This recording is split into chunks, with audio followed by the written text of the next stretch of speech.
Good morning guys, ito lang, pakita ko lang sa inyo, madumi lang yung unit natin, no? Pero pakita ko lang sa inyo yung update ng after 6 months na ginagamit natin.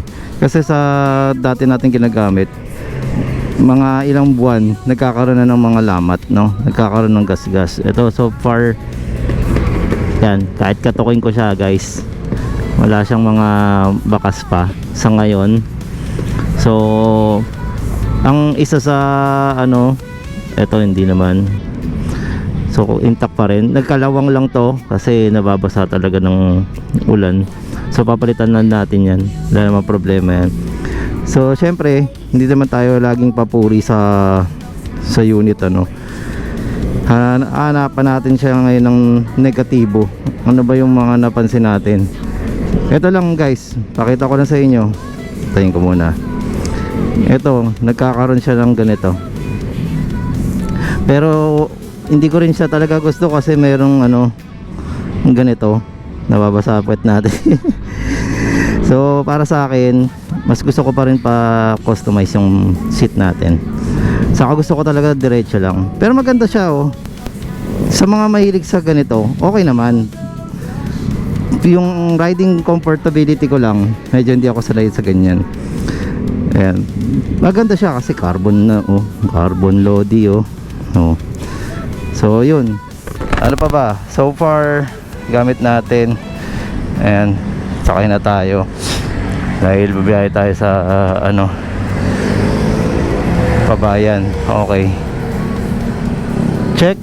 Okay.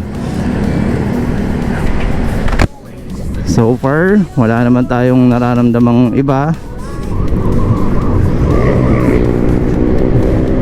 So may nakita ako kanina, so ano ko lang, naka-Mio siya, nagtutulak, pawis na siya. Hassle, no? Pagka umaga papasok ka pa lang tapos nabutasan ka ng gulong. Guys, ang tubeless, yun po ang pinagkaiba niya sa ano, no, sa may interior. Kapag ka tubeless po yan, pwede nyo po siyang i-running flat, pero hanggat maaari diretso nyo lang. Huwag kayo liliko na ganun kasi luluwa yan, di ba?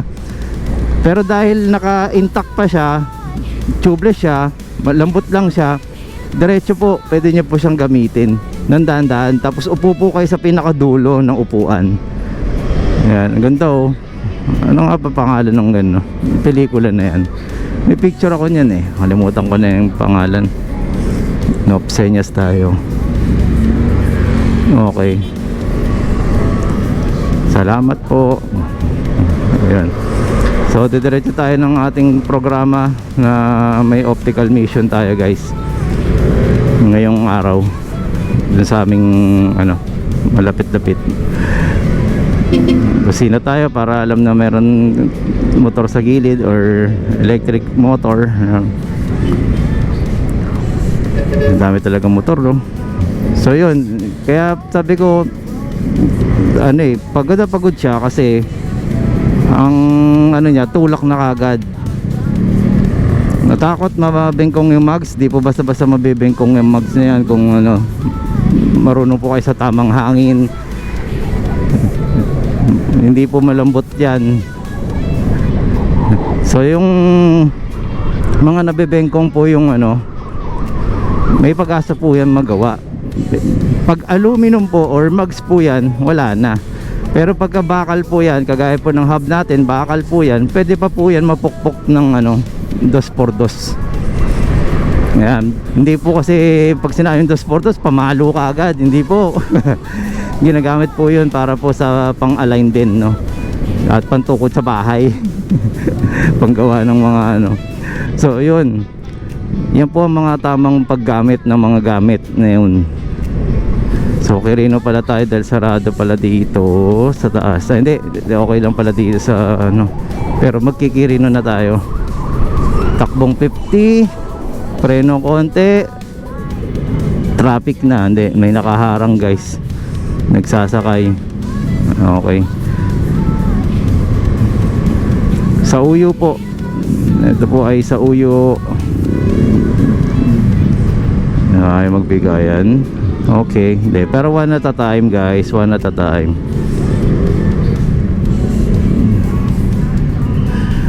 Okay, so far mga ano, ang dami kong so far, no? So far.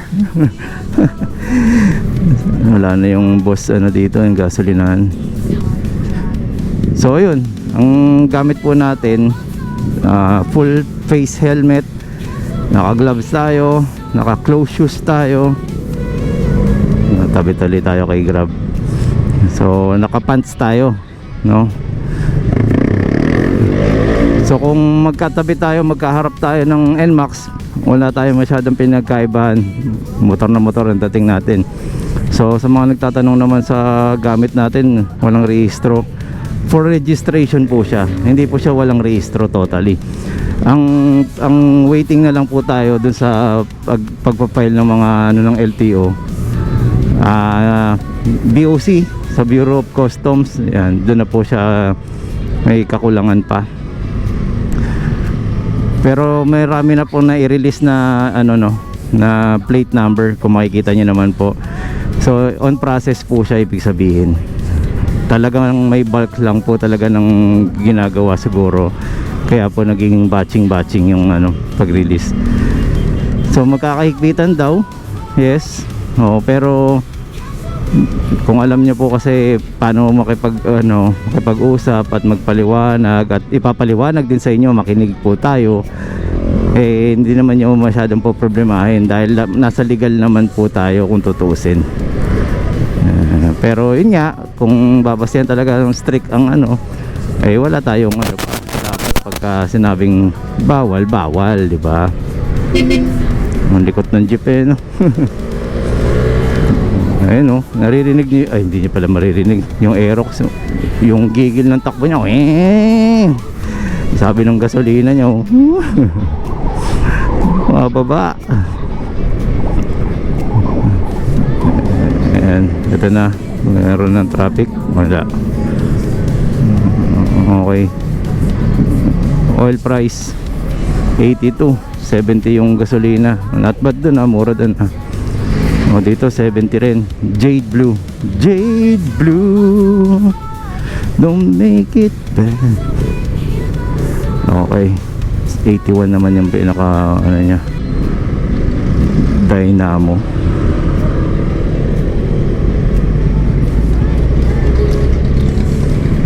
Dyan na pala lumipat ang JM. Tagal ko na dumadaan, ngayon ko na napansin. Sila yung dati dyan sa tapat ng SM Novaliches. Pasok. Huwag nyo na po ipilit yun, bigayan lang. Dahil kung kayo po yung nagmamaneho din, syempre titingnan nyo din yung ano, yung hindi niya nakikita. Ibig sabihin, syempre may mga pintuan yan, yung visibility niya, ang tawag doon, konti lang kasi nakikita niya, no? May mga ganon. Kasi pag gumanong ka, yung side mirror, pag ganon, hindi niya makikita yung talagang side doon. Talagang kailangan lumingon. So yun, approaching yung Holy Cross, ano na tayo, magloloob na ba tayo? May emergency. Nagulat siya. Tama naman, nakasignal siya. Okay, diretso na lang tayo, guys.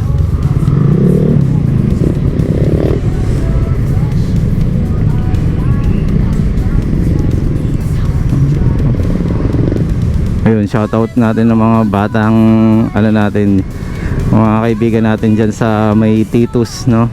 Sa may Sitio Kawayan at ano, Tuklas. Mga kaibigan natin, mga ano dyan, mga nabigyan natin ng sticker, guys. Check bakit nagkakaroon ng ano, in fairness malinis tong government vehicle na to.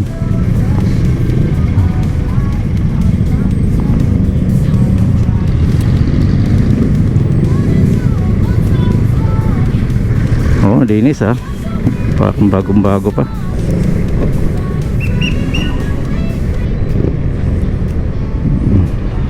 Unahan na kita. Mausok. Hintayin natin yung pagkambyo ng segunda. Pagkambyo ng segunda, ayan, mausok pa rin siya. Kahit na segunda na.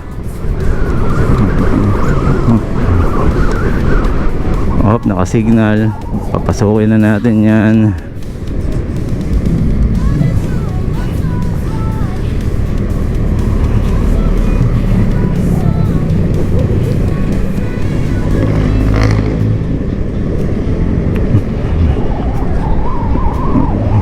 Okay.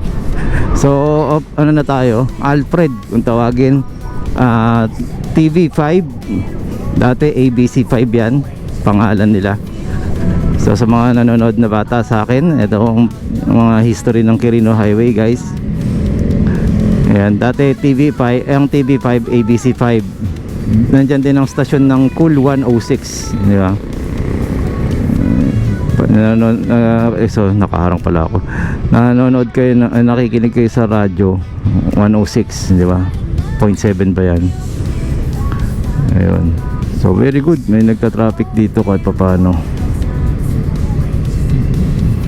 Kasi dyan sa Alfred medyo masikip, kaya pagka nag-bottleneck naiipit ni nandito, kaya naiiwan yung buntot.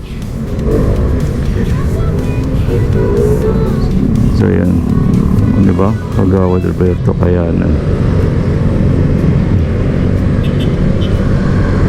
Okay. So ito na po, yan. Diyan yan. Ayan o, 5, di ba? TV5. And then ito po, Paddocks yan, tapat niyan. Ito po SM Novaliches. Ano nga ba dati ang SM Novaliches? Wala, hindi siya dati ano. So nabuhay siya ulit dahil sa SM Novaliches. Daming green taxi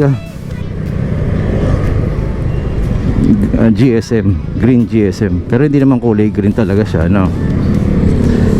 Okay, so dito na lang muna. Ayun, Oplan kontra baha. Ba, maganda yan sa SLEX. Okay. So ito na lang po, at mahaba na ulit ang video. Ito po ang tinatawag na RP sa mga hindi po taga rito, no? Ayan po, i-share ko po sa inyo ang lugar namin dito sa Quirino Highway. Challenge lang po talaga dito ay matraffic, no? Sa oras, kung kayo po ay napunta ng medyo alanganing oras, yan okay lang.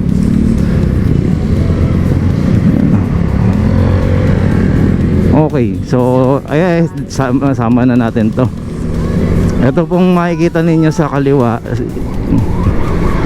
dati akala ko gagawing macro yan eh. Yung pala, ito wala na, natakpan na talaga siya. Yan, Uniwide po yan dati, guys. Ang Uniwide, isa sa malaking supermarket dati yan. Sana magkaroon ulit ng ano dyan, no? Establishment. Itong traffic, ano nangyari? May mga tumatawid. May mga tumatawid, tapos nakahinto yung jeep kasi magsasakay siya ng mga tumawid. Hindi niya tinatabi ng maigi, kaya ayun, sa gitna siya sa nagsakay, ayun, may nagbaba. Doon na rin siya nagbaba para masala niya na hindi na makakakuha ng mga pasahero yung ibang kasamahan niyang jeep. Para sa kanya na yan, di ba? So yun, okay, may tatawid. Okay, pasok. So yun, di ba? Ganun po talaga sila eh. Hindi tinatabi na maayos, tatang. Oh, yun pa, nasira, naplatan. No. Mga natatakot sa tubeless. Tubeless po eh, napakagandang gulong at ano yan, subok na matibay. Not unless talagang upod na yan gulong ninyo, ayaw nyo pampalitan, yun, may maintenance po yan, no? Ayun. So ayun na lang po muna guys, at maraming salamat po, at nitang na po tayo, pabayan na. Okay, maraming salamat po. So okay, once again, Marvin Chua Motovlog po, maraming salamat po. Salamat din po sa mga nag-subscribe. Okay, bulol pa, no? Ayos naman.